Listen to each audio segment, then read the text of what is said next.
तो दोस्तों नमस्कार, जय हिंद। क्या हालचाल समाचार आपके सैनिक मंत्रा परिवार में आप सभी का फिर एक बार स्वागत है।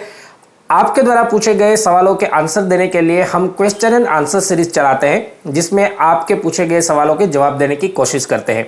अभी तक इसमें हमने 31 वीडियो दे दिए हैं आपको, और ये उसी सीरीज का 32वां वीडियो है। इसमें भी आपके सवालों के जवाब देने की कोशिश करेंगे। अगर आपने कोई सवाल पूछा है और इस वीडियो में शामिल नहीं है, तो इसका मतलब कि आपको या तो कमेंट में आंसर दे दिया गया है, या फिर पिछले वीडियोस में आपके सिमिलर आंसर दे दिए हैं, तो आपने वो वीडियोस देखने चाहिए। तो सबसे पहले लेते हैं बेस्ट कॉम्प्लीमेंट्स। पीके जी लिखते हैं, गुरुजी सभी समस्याओं का समाधान हो आप।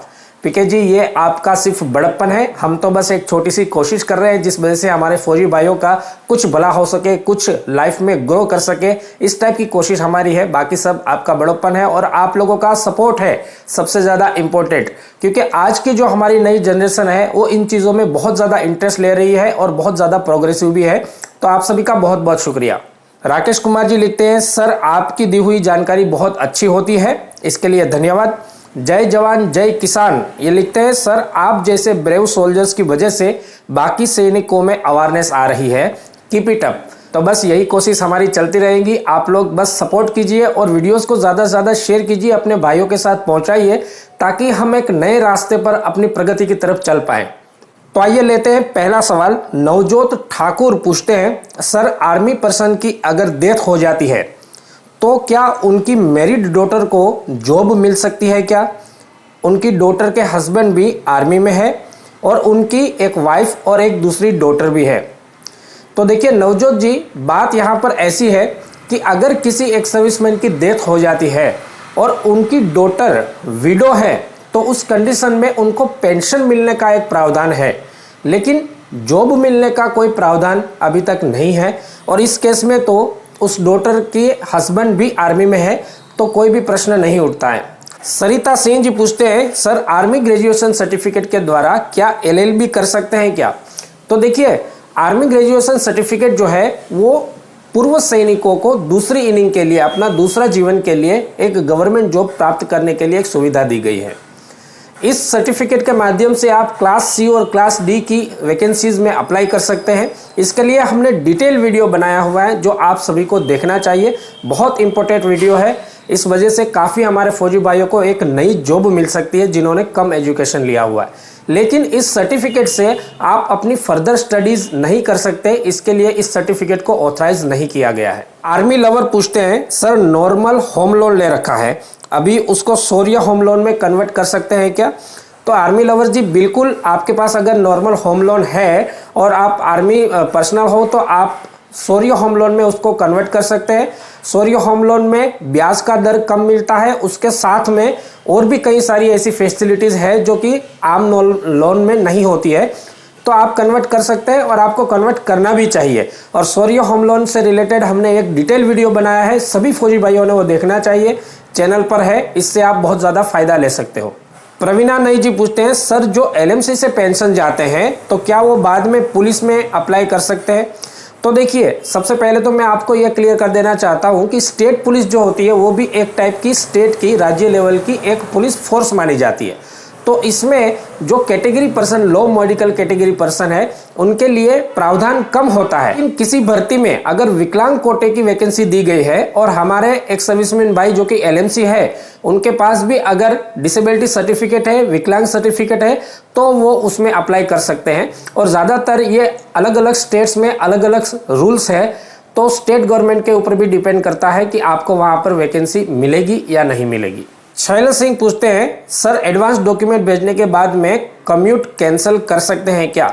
तो शैलेश सिंह जी, बिल्कुल, आपने अगर एडवांस डॉक्यूमेंट भेजा है और अभी आप चाहते हो कि आपको कम्यूटेशन नहीं लेना है, तो आप उसे कैंसिल भी करा सकते हो। इसके लिए आपने एक सीओ का लेटर रिकॉर्ड में भेजना होगा।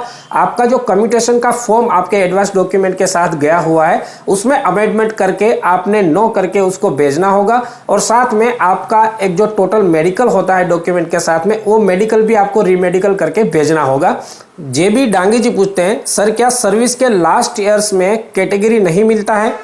तो देखिए ऐसा है, जब आप फर्स्ट टाइम आपकी इंजरी रिपोर्ट भरी जाती है, जिस वजह से आपको प्रॉब्लम हुई है, बीमारी हुई है या कोई दूसरी इंजरी हुई है, तो फर्स्ट में आपको 6 महीने तक टेम्पररी कैटेगरी दिया जाता है, उसके बाद में उसकी फर्दर कार्रवाई होती है। अब आप सर्विस के ऐसे स्टेज में हैं जहां पर आपको सर्विस खत्म होने पर सिर्फ 6 महीना ही रह चुका है, तो आप रिटायर्ड हो जाते हो 6 महीने में, और रिटायर्ड होने के बाद में आपको मैं ये बता देना चाहता हूं कि आपको मिलिट्री हॉस्पिटल की फैसिलिटी लागू नहीं होती है, उसकी जगह पर ECHS की फैसिलिटी लागू होती है।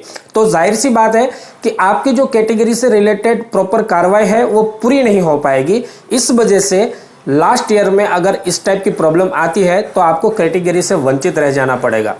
जयसलाल पूछते हैं, सर क्या असिस्टेंट प्रोफेसर के लिए एक सर्विसमैन का कोटा मिलता है?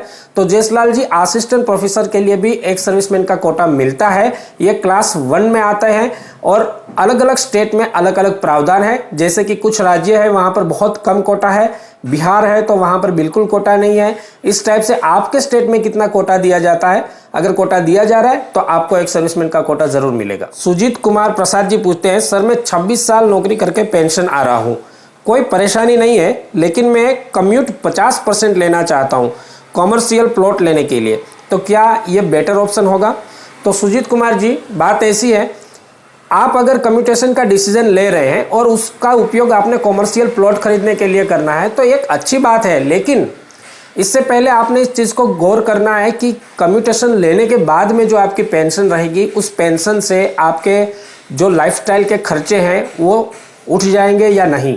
इसके अलावा आपके पास नौकरी के कोई दूसरे बेटर ऑप्शन है, कोई ऐसी तैयारियां है जो आपको और ज़्यादा रोजगारी दे सकती है या नहीं। अगर ये सारा बंदोबस्त आपके पास है तो ये एक बेटर ऑप्शन हो सकता है। अगर सेटलमेंट नहीं है तो ये रिस्क ना ले तभी बेटर है। आयुष कुमार शुक्ला कहते हैं, सर क्या आर्मी पर्सन आर्मी में रहते हुए टीचिंग कर सकते हैं? आयुष कुमार जी, आर्मी में रहते हुए टीचिंग करने का कोई भी प्रावधान नहीं है। आप एक सेंट्रल गवर्नमेंट की जॉब में हो और गवर्नमेंट के रूल्स रेगुलेशन इसके लिए परमिशन नहीं देते हैं कि आप कोई और चीज भी साथ में करो। तो LMC से लेकर बहुत सारे क्वेश्चन आ रहे हैं। दोस्तों, अलग अलग प्रकार की बीमारियों के लिए अलग अलग प्रकार की लॉ मेडिकल कैटेगरी है।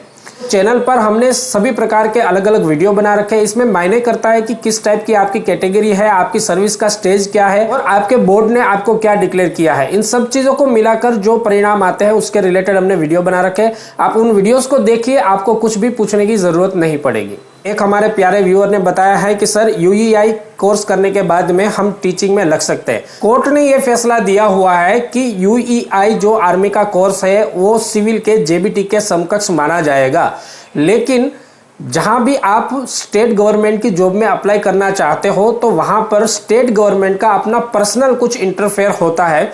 तो ये UEI के कोर्स के बेसिस पर सभी राज्यों में आप टीचिंग के जॉब में नहीं लग सकते हैं, सभी राज्य इसे वैलिड नहीं मानते हैं। महेश कोल्हे जी पूछते हैं, सर बहुत सैनिकों के खेत में आने जाने के लिए रास्ता नहीं है, तो क्या इस मामले में हमें आर्मी से कोई मदद मिल सकती है? तो महेश कोल्हे जी, बिल्कुल आर्मी से आपको मदद मिल सकती है। कुछ सिविल मैटर्स में भी अगर आप CO को एप्लीकेशन दे, विनती पत्र दे कि मुझे इस तरह की पारिवारिक प्रॉब्लम आ रही है, और वो CO साहब आपके डिस्ट्रिक्ट मजिस्ट्रेट को लिखेंगे, कलेक्टर को लिखेंगे, उनके थ्रू तहसीलदार के पास जाएगा और आपकी समस्या का निवारण आ सकता है।